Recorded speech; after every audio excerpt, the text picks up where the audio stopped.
आम्हाला व्यवहार बरोबर आहे. तू व्यवहारात काहीतरी करतो. अरे तुम्ही बारीक घे, तुम्हाला आखली नाही व्यवहाराची, तुम्ही आपलं गप राहा. कार बाळानो लय निवांत बसले. आवाज तर वाढला एकमेकाचा. काय झालं? तात्या याचे काय पैशाचे व्यवहार देऊ नका. हा पैशाचा गोळ करतोय माहिती. अरे तुम्ही एकमेकाचे सख्खे भाऊ आणि एकमेकावर जर असा गैरविश्वास दाखवला तर आपल्या घराची एकी कशी टिकणार बाळानो? तात्या हे हलक्या कानाचे, कुणी काय सांगितलं ना लगेच विश्वास ठेवणार त्याच्यावर. हे बघा बाळांनो, घरचा भीदी आणि लंका दहन असं आपण म्हणून तुम्ही एकमेकावर विश्वास ठेवा. आपुलकीनं आणि प्रेमानं जग जिंकताय. तर तुम्ही जर एकजूट आणि एकमूट दाखवली ना तर पंचक्रोशीत आपल्या घराचा लौकिक येते ना लक्षात. आणि काय तात्या? तुम्ही एक जीवन राहिला तर गावात आपला दरार होईल.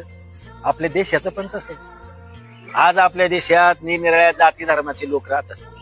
त्यांच्यामध्ये गैरविश्वासाचं वातावरण आहे रे. खरं तर एकमेकाबद्दल आपुलकी आणि प्रेम निर्माण झालं पाहिजे. सगळ्या जाती धर्माचे लोक जर एक जीवानं एकमुठीनं राहिले तर आपला देश पण महासत्ता होईल. आज गरज आहे माणसांची मन निर्मळ होण्याची आणि प्रत्येक जाती धर्माला विश्वासात घेण्याची. होईल का रे बाळांनो असं? सूर्य नवा